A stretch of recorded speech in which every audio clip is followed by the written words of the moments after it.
Yes, ayona josinziro kubanga otulaba hankwagala nnyo hamukwano gwaffe abatulabira ha mu bitundu ebyenjawulo njagala kutegeeza akyokola kyakabi nnyo kakati video eno sooka ogyempere like ate atubere nga tutambulira ddala mu taata wa Champion Ogudo okukola oluyimba ate awamu n'ekyo ze zimu ku nsonga zenjagala kubanga olwaleero tukutematema atukubuulire ddala naye nga nkujukiza Wanda Boy UG agwe mukutu gwe tuli subscribing atanaba ate gwe yasubscribing edda likinga buli kiseera buli video gyolaba tukoze ate esobola okubanga etuuka ku muntu omulala. Njagala okujukiza Shadik Properties and Consultants abatunzi b'ettaka abasangibwa wali e Kawanda balina ploti okuva kakadde kamusogwe wenna ayagala ensonga zino naziri zibe nga zitambulira ddala bulungi mu mbeera y'okwagala okufuuka landlord osobola okuba nga abayikulu obakonako enamba eraba ku screen ate obulamu ne butereera ddala. Awo ne nkujukiza ne Haji Miti ngonono ye musomi wa dduwa era nga naye akugamba gwe wenna ayina ebitatambula bulungi mu bulamu bwo so kumukoonako ne oba oli bweru wa ggwanga ensonga asobola okuba nga aziyisa online ne mukwatagana here and there n'asobola okuba nga kusomeddwa ate obulamu ne butereerera ddala bulungi nnyo. Handspo Live ge mannya gange naye nga andina omukulu olunaku lwaleero njagala atubuliremu ate sooka obulire abantu amanya gange nze Mr 256 tutandikirewo Speed atata wa Champion Ogudo bw'amala okwogera byayogera nga bamulese mu mawulire olw'okwagala okuba nga afuna mutabani we nja kujukizaako abantu kati n'emabega MC Kats y'omu ku bantu abakuma omuliro guno naye nga bwe tuba tumuvuddeko ekyo mukimanyi bulungi wetuddirayo ddala wali emabega omwaka gwali gwa 2019 Fresh Kid amujjukira nga ajja music industry era abamutukkiriza era tulowooza kitaawe be bamu ku bantu abakulira okugwa kwe. Lwaki njogera bwe ntyo nti kitaawe wamala okujja mawulire amujjukira minisita wawe Nakiwala Kiyingi ebiseera bye yali akyali minisita bwe yavaayo okubanga ensonga aziyingiramu taata nga alumye n'ogwengulu kyaleetera ne maama okujja basinkane ne manager Francis babe nga batematema ensonga ezo ne balabe engeri gy'omwana ey'omukwasaganyamu naye abingi nnyo ebitatambula nga bwe abamu be twasuubira naye nga nze ndoozaamu taata okutandika okuyimba emabega w'omukulu Kalifa Aganaga oluyimba lw'amazike abantu mulujjukira bulungi nnyo asobola okuba nga yalinnya ku ttaffaali eryakkiriza mutabani we wansi taata wa Champion Ogudo ogenda mu studio ekikyo oyinza okwogerako y'ensonga akabadi ke kayisewako okusula omutabani we ekyo mutabani we yagiddwayo naye era kyamuyisiza bubi nnyo nze kankayite kabadi taata wa Champion Ogudo ayinza okuba nga y'omu kubali emabega wa mutabani we obutamwagaliza yadde nga yeyamuzaala okusinziira ku neeyisa gyeyisizaamu kwanza singa nze abadde mwana wange nalibadde sivaayo kumulwanyisa mba sina nsonga lwaki mba mulwanyisa kitegeeza nti ye ne Katisi begase ne babeera omuntu omu kati kitegeeza kino kyetwogerako bali MC Katisi ne taata wa Champion Ogudo bali omuntu omu okulwanyisa Champion Ogudo balwanyisa Champion Ogudo kati taata yafuniramu wa ng'omuzadde mbadde mmanyi yandibadde yayagaliza omwana we abeere bulungi yalibadde kati ye kweze nesaawa bamubalira nti agenda kubeera bulungi naye ate nga babeera basudde famire yonna olwo kwa Champion Ogudo tukkirize tugaane yabadde akwatidde famire right now naye kati Champion Ogudo ate osula mutabani wo basirabwe kaddakaawo tatono tumulengera embeera mwe yajjidde weewaawo tetuyinza mujajingira nga omanyi ebyensi naye si embeera gye tulowooza nti nze nawe n'abatulaba nti tuyinza okukkiriza taata tuyinza okukkiriza nti taata asobola okusobola omwana essaawa eno ddala ku level kwali bw'aba nga kigambibwa mbu yamuleka wa myezi 4 tetumusalira musango naye ndowooza nti kati obulamu bwa Champion Ogudo buli expensive mu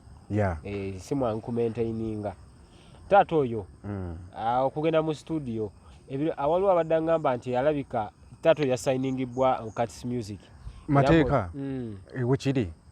so towulira bulizi wabula era yali mu management ya MC Katisi naye nga MC Katisi simanyi nakumanya kubanga MC Katisi oyinza muwa bigambo ki MC Katisi sina kyenyinza mugamba kuba ekisooka musajja mukulu si ye mutugo kyawabula toyinza kuyigiriza jjajjawo kulya amagi kati nze sisobola kuyigiriza MC Katisi kulya amagi ye alina okuyigiriza nze okulya amagi n'abaana abato abali mu lengi z'aba Champion Ogudo baani naye nga wogatta kati MC Katisi n'obusiru ba mikwano nnyo okusinga abantu babeera nabo abali closed nnyo nawe kati bo ba mikwano nnyo n'obusiru bonna babiri Taata Champion Ogudo MC Cuts bonna bali babiri bagasa obongo obutategeera Cuts afunira wa ye mu bino talina kyafuna kwezini afunamu comeback kwe MC Cuts tewali abadde amwogerako tubadde tumanyiri Kajwanga gwe yakolerye mabega ne fee bazze bakoze gundi kozijukira nti badde bayinwa n'oluyimba mu studio ne ne kati takyalina kyatugamba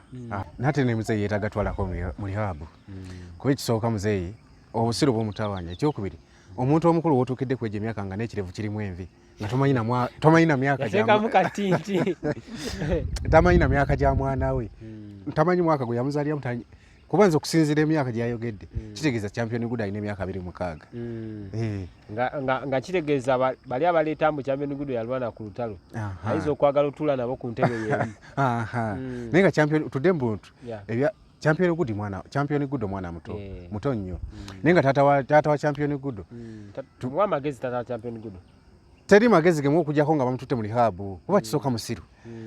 enjaga gyanyweredde obukabadde kamaanyi akayimba ke yayimbe kamaanyi talina kyatugamba mu buyimba kale mpozi agambe ayagala kweddiza linnya lya mwana we kyekyo kyokka ne taata wa Fresh Kid yamusinga okuyimba tutwale nti nga tuwegase babiri taata wa Fresh Kid aba muyimbi kono kati ono atontoma butontomi asana kuba birango bya mulumbe kusoma ate kati waliwo ekirala waliwo bano abalina waliwo otulamuddeko mu byalo yalo waliwo abalina sikulapu omukadde batula enkadde kati Taata Champion Ogudo bye byalimu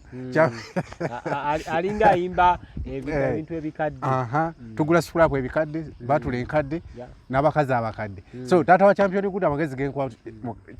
oli mukulu waffe era tukuyita taata sina kintu tukuyita jjajja tukusabudde mu kyalo olime olabirira abantu bo yate bakulema n'okulabirira tolina kyotugamba obulwadde ayo n'oge bumwanyi bo obulamu abutambuliza ate kakati kiki ekirala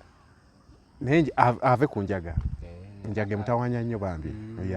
olwamuleese mu kamera ne gubula asala kubanga Sandra Lyan namukadde bamukubidde ku effort poto ku Papo Party ate ye ensonga ezagiteeka ku ki ate kati namukadde ani yamukubye namukadde tetumuwa budde bamukubidde ku stage ya Papo Party balyose ate kakati tugambe ki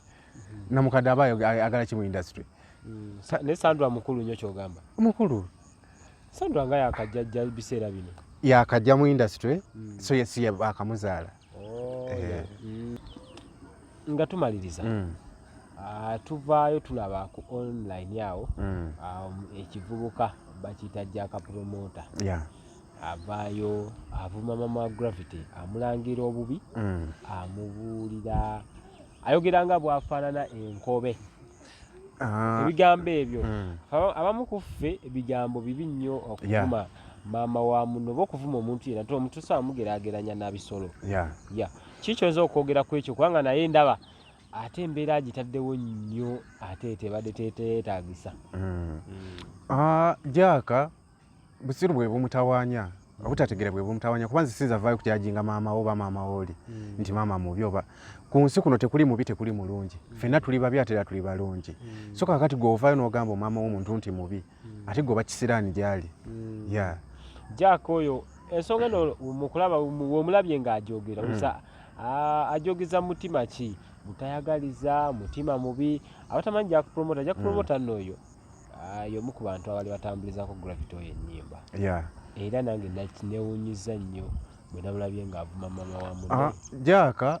kati bo balina embiranyi zaabwe ze tutamanyi nga ffe ab'omunda oluusi eziri wakati waabo ababiri ye ne Gravity naye ate wemba nyina obutakkanya nze naawe tekinkakatako kujja ate kuvuma maama wo olwo mba nnyingidde mu famire so Jaaka kyokola kyonna kibi kyokola kibi obusiru bwe buba busikire genda babukuggyeko tetusobola kusukkawo kankulekere emboozi ezo ate tugenda kuba nga tuddamu olunaku olulala